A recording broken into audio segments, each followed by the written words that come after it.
ಮುಂಬೈ ಸಮುದ್ರದಲ್ಲಿ ಭೀಕರ ಬೋಟ್ ದುರಂತ ಸಂಭವಿಸಿದ್ದು ನೌಕಾಪಡೆಯ ಮೂವರು ಸೇರಿ 13 ಮಂದಿ ಸಾವನ್ನಪ್ಪಿದ್ದಾರೆ. ಮುಂಬೈನ ಗೇಟ್ ವೇ ಆಫ್ ಇಂಡಿಯಾ ಬಳಿ ಈ ಘಟನೆ ನಡೆದಿದ್ದು ಪ್ರವಾಸಿಗರಿದ್ದ ಹಡಗಿಗೆ ನೌಕಾಪಡೆಯ ಸ್ಪೀಡ್ ಬೋಟ್ ಡಿಕ್ಕಿ ಸಂಭವಿಸಿದೆ. ಡಿಕ್ಕಿಯಾಗಿದೆ. ನೀಲ್ಕಮಲ್ ಹೆಸರಿನ ಹಡಗಿನಲ್ಲಿ 110ಕ್ಕೂ ಹೆಚ್ಚು ಜನರು ಇದ್ರು.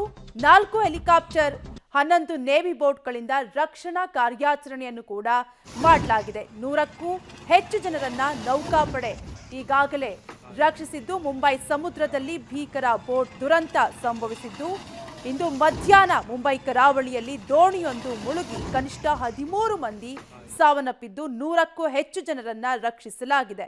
ಇನ್ನು ನಾಪತ್ತೆಯಾಗಿರುವ ಕನಿಷ್ಠ 5 ಈಗಾಗಲೇ ರಕ್ಷಣಾ ಕಾರ್ಯಾಚರಣೆ ಕೂಡ ನಡೀತಾ ಇದೆ. ನೀಲಕಮಲ್ ಎಂಬ ಹೆಸರಿನ ದೋಣಿಯು ಗೇಟ್ ವೇ ಆಫ್ ಇಂಡಿಯಾದಿಂದ ಜನಪ್ರಿಯ ಪ್ರವಾಸಿ ತಾಣವಾದ ಎಲಿಫೆಂಟಾ ದ್ವೀಪಕ್ಕೆ ತೆರಳುತ್ತಾ ಇದ್ದಾಗ ಈ ಘಟನೆ ಸಂಭವಿಸಿದೆ.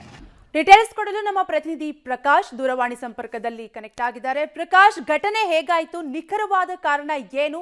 ಕಂಟ್ರೋಲ್ ತಪ್ಪಿದ್ದ ಹೇಗೆ? ಪ್ರಕಾಶ್, ಪ್ರಮುಖವಾಗಿ ಈ ಒಂದು ನೌಕಾಪಡೆಯ ಬೋಟ್ ಏನಿತ್ತು ಅದು ಅತಿ ವೇಗವಾಗಿ ಬರ್ತಾ ಇತ್ತು. ಈ ಸಂದರ್ಭದಲ್ಲಿ ಯೂ ಟರ್ನ್ ಅನ್ನ ತೆಗೆದುಕೊಂಡು ಪ್ರಯಾಣಿಕರು ಪ್ರಯಾಣ ಮಾಡ್ತಾ ಇದ್ದಂತಹ ಹಡಗಿನ ಸಮೀಪ ಬಂದು ಇದು ಡಿಕ್ಕಿ ಹೊಡೆದಿದೆ. ಅಂದ್ರೆ ನಿಯಂತ್ರಣ ತಪ್ಪಿ ಹೋಗಿದೆ. ನಿಯಂತ್ರಣ ತಪ್ಪಿ ನೇರವಾಗಿ ಪ್ರಯಾಣಿಕರು ಪ್ರಯಾಣ ಮಾಡ್ತಾ ಇದ್ದಂತಹ ಬೋಟ್ಗೆ ಡಿಕ್ಕಿ ಹೊಡೆದಿದೆ.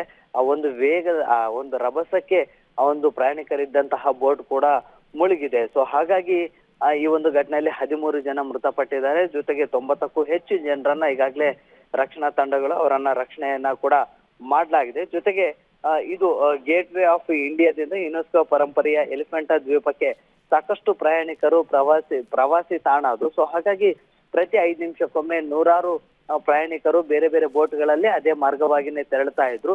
ಸೊ ಅದೊಂದು ಪ್ರವಾಸಿ ತಾಣವನ್ನ ವೀಕ್ಷಣೆ ಮಾಡೋದಕ್ಕಂತ ಹೇಳಿ ಹೋಗ್ತಾ ಇರುವಂತಹ ಸಂದರ್ಭದಲ್ಲಿ ಈ ಒಂದು ಅವಘಡ ನಡೆದಿರುವಂತದ್ದು. ಸದ್ಯ ರಕ್ಷಣಾ ಕಾರ್ಯ ಕೂಡ ಮುಂದುವರೆದಿದೆ. ಇನ್ನೂ ಒಂದು 5 ಜನ ಅಂದ್ರೆ ಇನ್ನೂ ಕೂಡ ಸಿಕ್ಕಿಲ್ಲ. ಸೊ ಹಾಗಾಗಿ ಅವರಿಗೂ ಕೂಡ ಶೋಧ ಕಾರ್ಯ ಮುಂದುವರೆದಿದೆ.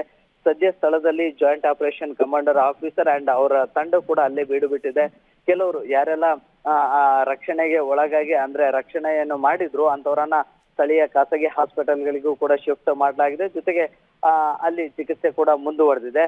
ಒಂದಿಷ್ಟು ಜನರಿಗೆ ಲೈಫ್ ಜಾಕೆಟ್ ಗಳನ್ನ ಹಾಕಿರೋದ್ರಿಂದಾಗಿ ಸಾಕಷ್ಟು ಜನರನ್ನ ಅಂದ್ರೆ ಪ್ರಾಣಾಪಾಯದಿಂದ ಪಾರಾಗಿದ್ದಾರೆ. ಸೊ ಸದ್ಯ ಅದು ಫೆರಿ ಎಂಬ ಪ್ರಯಾಣಿಕರ ಬೋಟ್ಗೆ ಸಾಕಷ್ಟು ಹಾನಿ ಕೂಡ ಆಗಿತ್ತು. ಮತ್ತೆ ಅದನ್ನ ಸೇಫ್ ಆಗಿ ದಡಕ್ಕೆ ತೆಗೆದುಕೊಂಡು ಬರುವಂತಹ ಪ್ರಕ್ರಿಯೆಗಳು ಕೂಡ ಆಗ್ತಾ ಇದೆ.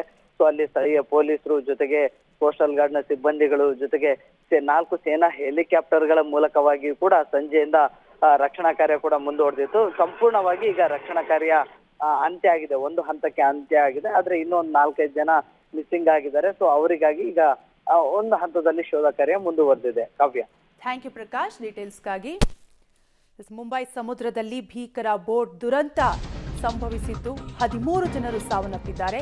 ಮುಂಬೈ ಕಡಲ ತೀರದಲ್ಲಿ ಬೋಟ್ ದುರಂತ ಸಂಭವಿಸಿದ್ದು ಮೃತರ ಕುಟುಂಬಕ್ಕೆ ಪ್ರಧಾನಿ ನರೇಂದ್ರ ಮೋದಿ ಸಂತಾಪವನ್ನ ಸೂಚಿಸಿದ್ದಾರೆ. ಮುಂಬೈನಲ್ಲಿ ಸಂಭವಿಸಿದ ದೋಣಿ ದುರಂತ ದುಃಖ ತಂದಿದೆ. ಗಾಯಗೊಂಡವರು ಬೇಗ ಚೇತರಿಸಿಕೊಳ್ಳಲಿ ಅಂತ ಪ್ರಧಾನಿ ನರೇಂದ್ರ ಮೋದಿ ಟ್ವೀಟ್ ಮಾಡಿದ್ದು ಪಿಎಂ ರಿಲೀಫ್ ಫಂಡ್ನಿಂದ ಮೃತರ ಕುಟುಂಬಕ್ಕೆ 2 ಲಕ್ಷ ರೂಪಾಯಿಯನ್ನ ಕೊಡ್ತಿದ್ದು ಗಾಯಾಳುಗಳಿಗೆ 50,000 ರೂಪಾಯಿ ಪರಿಹಾರವನ್ನ ನೀಡಲಿದ್ದಾರೆ. ಮಹಾರಾಷ್ಟ್ರ ಸರ್ಕಾರದಿಂದ 5 ಲಕ್ಷ ರೂಪಾಯಿ ಪರಿಹಾರವನ್ನು ಕೂಡ ಕೊಡಲಾಗ್ತಾ ಇದೆ. ನೌಕಾಪಡೆಯ 3 ಸೇರಿ ಒಟ್ಟು 13 ಮಂದಿ ಸಾವನ್ನಪ್ಪಿರುವಂತಹ ದುರ್ಘಟನೆ ಸಂಭವಿಸಿದ್ದು ಈಗಾಗಲೇ ರಕ್ಷಣಾ ಕಾರ್ಯಾಚರಣೆ ಕೂಡ ನಡೆದಿದ್ದು ಅಧಿಕಾರಿಗಳು ಕೂಡ ಸ್ಥಳದಲ್ಲೇ ಬೀಡು ಬಿಟ್ಟಿದ್ದಾರೆ.